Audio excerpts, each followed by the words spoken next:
చూస్ country delight, live better. ఇప్పుడే country delight app ని download చేసుకోండి. నమస్తే, వెల్కమ్ టు సుమన్ టీవీ. తెలంగాణలో ఫోన్ ట్యాపింగ్ వ్యవహారం రచ్చలేపుతోంది. ప్రభాకర్ రావుని సిట్ విచారిస్తూనే ఉంది. ముఖ్యమంత్రిగా కేసీఆర్ ఉన్న సమయంలో పెద్ద ఎత్తున ఫోన్ ట్యాపింగ్ చేశారు. అప్పటి ప్రతిపక్ష నేతలను ఫోన్లను ఇష్టారీతన ట్యాపింగ్ చేశారు. వేలాది ఫోన్లు ట్యాప్కు గురయ్యాయి. యాక్చువల్గా ఫోన్ ట్యాపింగ్ చేయాలంటే కేంద్ర ప్రభుత్వ అనుమతి తప్పనిసరి. కేంద్ర ప్రభుత్వ ఆధ్వర్యంలో ఒక రివ్యూ కమిటీ ఉంటుంది. ఆ రివ్యూ కమిటీ అనుమతి తీసుకోవాలి. ఏ ఫోన్లు ట్యాప్ చేస్తున్నామో కూడా ఆ డీటెయిల్స్ పంపించాలి. వీళ్ళు అలాగే కొన్ని నెంబర్లు పంపించారు. ఎవరి నెంబర్లు పంపించారు? అసాంఘిక శక్తులు, తర్వాత మావోయిస్టులు, ఇలా అనుమానం ఉన్నవాళ్ళు నెంబర్లు కొన్ని తీసుకొని పంపించారు. అయితే వాళ్ళు పంపించిందేమో మావోయిస్టులకు సంబంధించిన ఫోన్ నెంబర్లు. కానీ ఆ ముసుగులో ఏం చేశారు? రాజకీయ నేతల ఫోన్ నెంబర్లు కూడా అందులో కలిపేశారు. మేము మావోయిస్టులు ఫోన్లు ట్యాప్ చేస్తూ ఉన్నాం, మావోయిస్టులు చాలా హింసను ప్రేరేపించే విధంగా వాళ్ళ చర్యలు ఉన్నాయి, వాళ్ళ ఆట కట్టించాలంటే వాళ్ళ రహస్యాలు మనకు తెలియాలి, కాబట్టి మేము వాళ్ళ ఫోన్ ట్యాప్ చేస్తున్నామని అనుమతి తీసుకుని వాళ్ళు ఎవరి ఫోన్లు ట్యాప్ చేశారు? రాజకీయ ప్రయోజనాల కోసం, ప్రత్యర్థుల రాజకీయ వ్యూహాలు ముందస్తుగా తెలుసుకోవటం కోసం, అలా తెలుసుకొని వాళ్ళని దొంగ దెబ్బ కొట్టి మళ్ళీ అధికారంలోకి రావటం కోసం అలాంటి ఆలోచనతో ఈ ఫోన్ ట్యాపింగ్ చేసినటువంటి పరిస్థితి ఉంది. ముఖ్యంగా కేటీఆర్ ఆదేశాలతో ఈ ఫోన్ ట్యాపింగ్ వ్యవహారం అంతా జరిగింది.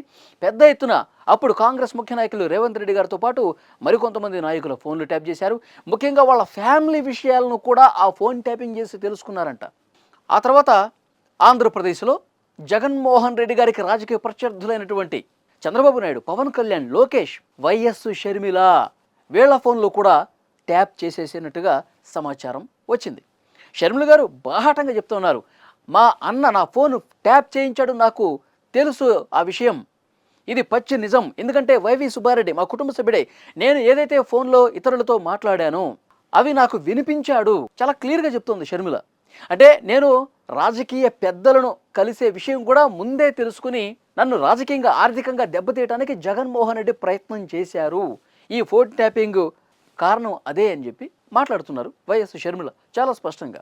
అంటే కేసీఆర్ గారి మిత్రుడు జగన్మోహన్ రెడ్డి కాబట్టి తెలంగాణలో ఫోన్ ట్యాపింగ్ చేసి ఆంధ్రప్రదేశ్లో కూడా అప్పుడు ప్రతిపక్ష నాయకుల ఫోన్లు ట్యాప్ చేసి ఆ సమాచారాన్ని జగన్కి చేరవేశారు. అక్కడ రాజకీయ నాయకులు ఏం మాట్లాడుకుంటున్నారు, ఎలాంటి వ్యూహాలు రూపొందిస్తున్నారు, అవన్నీ జగన్కి చేరవేసి జగన్కి లాభం చేకూర్చడం కోసం కేసీఆర్ ప్రయత్నం చేశారు. ఇది చర్చ. కానీ అప్పుడు ఈ మొత్తం వ్యవహారాన్ని కేటీఆర్ ఆదేశాలతో నడిపించినటువంటి ప్రభాకర్ రావు నోరెత్తట్ల. ఆధారాలు ముందు పెట్టి ప్రశ్నిస్తూ ఉన్నారు, ఏ ఫోన్లు ట్యాప్ అయ్యాయో చూపిస్తూ ఉన్నారు. కానీ నాకు తెలియదు, నాకు సంబంధం లేదు, విచారణకు సహకరించట్లే ఆయన. ఇప్పుడు సుప్రీంకోర్టుకు వెళ్ళబోతోంది సిట్. ఈయన విచారిస్తున్న సిట్ సుప్రీంకోర్టుకు వెళ్ళబోతుంది. ఎందుకంటే అరెస్టు కాకుండా చూడండి అని చెప్పి సుప్రీంకోర్టుకు వెళ్ళాడు ప్రభాకర్ రావు. ఆగస్టు 5వ తేదీ వరకు ఈయన్ని అరెస్టు చేయొద్దంటూ సుప్రీంకోర్టు కూడా మధ్యంతర ఉపశమనం కల్పించింది. ఇప్పుడు ఆ ఉపశమనాన్ని తొలగించండి, ఆగస్టు 5 వరకు అన్నారు. ఈయనేమో విచారణకు సహకరించట్లేదు, ఆధారాలు మా దగ్గర స్పష్టంగా ఉన్నాయి. రాజకీయ లబ్ధి చేకూర్చే దాంట్లో భాగంగా ఈయన చాలా ఘోరంగా రాజకీయ నాయకుల ఫోన్లు చేసే సమాచారాన్ని అప్పటి ప్రభుత్వ పెద్దలకు ఇచ్చారు, ఇతన్ని అరెస్ట్ చేయాల్సిందే ఇమీడియట్గా అని చెప్పి సుప్రీంకోర్టుకు మళ్ళీ సిట్ అధికారులు వెళ్తున్నారు.